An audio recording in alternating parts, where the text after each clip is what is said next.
Hello friend, मैं आप लोगों के लिए लेकर आया हूं RRR मूवी का latest behind the scene. SS Rajamouli sir के सक्सेस का रेशियो बढ़ता जा रहा है, तो ऐसे में उनकी आने वाली हर एक फिल्म एक से बढ़कर एक होगी। अब RRR फिल्म को ही देख लीजिए, जिसने तकरीबन 13 दिनों में ही 1000 करोड़ रुपए का वर्ल्ड वाइड कलेक्शन कर लिया है। सो विदाउट एनी डिले हम लोग बढ़ते हैं फिल्म के शूटिंग लोकेशंस पर। मूवी का 90% हिस्सा रामोजी फिल्म सिटी में ही शूट कर ली गई थी, जबकि कुछ लोकेशंस यूक्रेन का भी है, जिसे हम आगे आपसे डिस्कस करेंगे। तो फिल्म की स्टार्टिंग से पहले रामोजी फिल्म सिटी में पूजा समारोह रखा गया था। इस स्पेशल डे में राणा दग्गुबाती सर और प्रभास सर भी आए थे, जिन्हें आप यहाँ देख रहे हो। वैसे एसएस राजामौली सर के बाहुबली फिल्म का सेट तो काफी बड़ा था। इतनी बड़ी सेट की नीड RRR के लिए नहीं थी। हालांकि बाहुबली सीरीज की तरह एक ही बड़े सेट में पूरी फिल्म नहीं बनाई गई। यहाँ पर इसके लिए कई सारे छोटे छोटे सेट्स बनाए गए थे इसी रामोजी फिल्म सिटी के अंदर, जिसे आप आगे देखोगे। मूवी में इस जगह राम यानी रामचरण को फिल्म में इंट्रोड्यूस कराया गया था। यहाँ क्रांतिकारियों की भीड़ जमा होती है, जिसमें से एक ब्रिटिश गवर्नर की फोटो पर पत्थर मारकर उसे तोड़ देता है, जिससे कि गुस्से में आकर एक ब्रिटिश ऑफिसर उसे पकड़ने के लिए कहता है। लेकिन उनमें से किसी की भी हिम्मत नहीं होती है उन्हें पकड़ने की, कि वह भीड़ में जाकर उस बंदे को गिरफ्तार करे। और तभी रामचरण सर की एंट्री होती है मूवी में। ये जो फिल्म का लोकेशन आप देख रहे हो, वह रामोजी फिल्म सिटी हैदराबाद का है। इस सीन को शूट करने के लिए 5000 आर्टिस्ट जुटाने पड़े थे।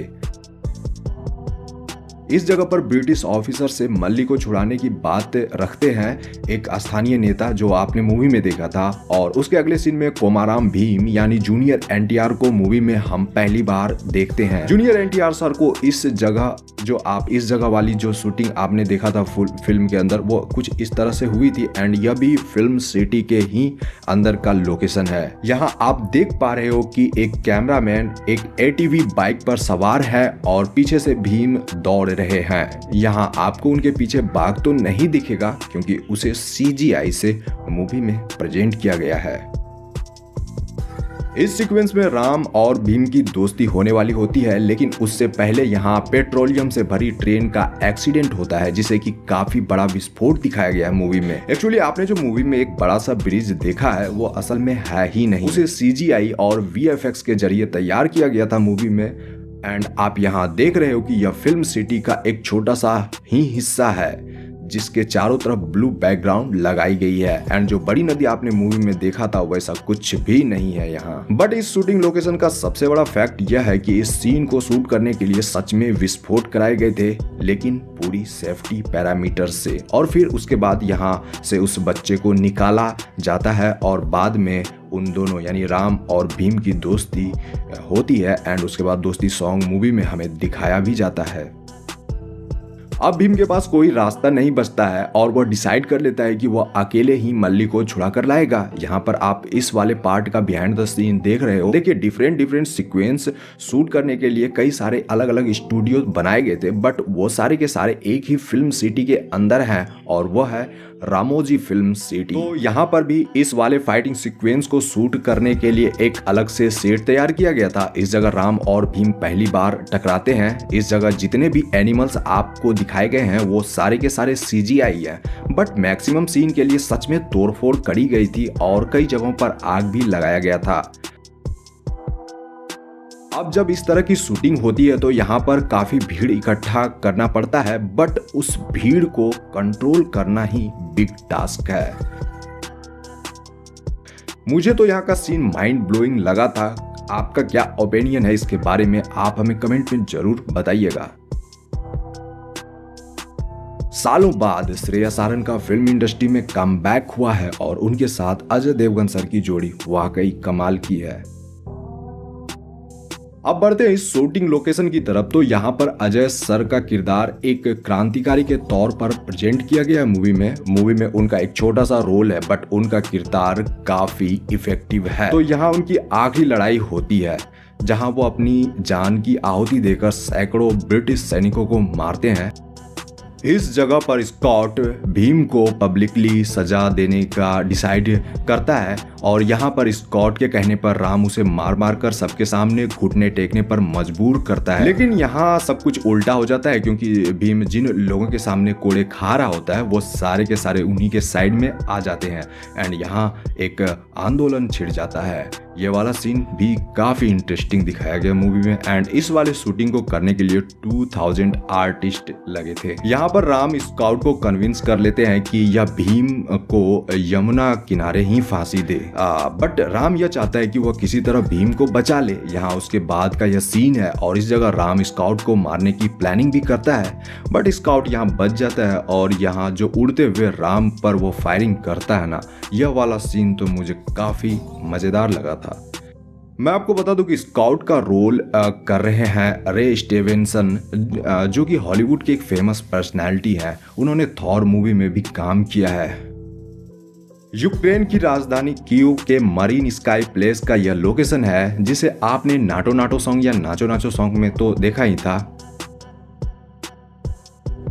बट अभी का यहाँ का सिचुएशन काफ़ी बुरा है। मुझे कहते हुए बुरा लग रहा है क्योंकि अब यह प्यारा सा लोकेशन तबाह हो चुका है क्योंकि यूक्रेन और रसिया वार में यहाँ काफ़ी तोड़फोड़ हुई है।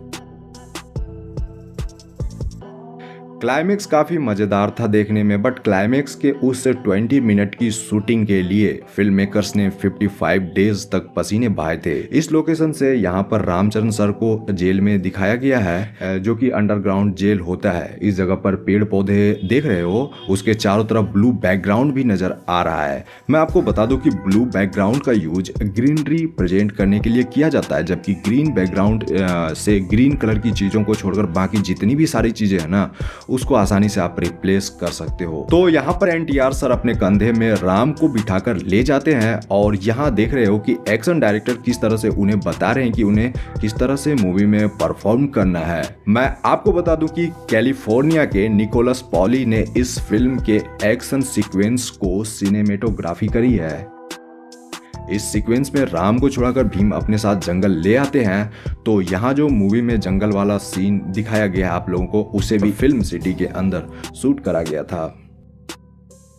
इस क्लाइमेक्स वाले सीन को शूट करने के लिए पेड़ों को सघन दिखाना काफी जरूरी था। इसके लिए पेड़ों के सघन हिस्से में इसकी शूटिंग करी गई थी और जंगल को घना दिखाने के लिए चारों तरफ से ब्लू बैकग्राउंड भी लगाए गए थे। इस जगह यानी क्लाइमेक्स में आपने देखा था कि यह यहाँ पे राम अपनी तीर से जंगल में आग लगा देता है, तो आग लगाने वाला जो सीन है उसे रियल में आग लगाकर ही शूट कर लिया गया था।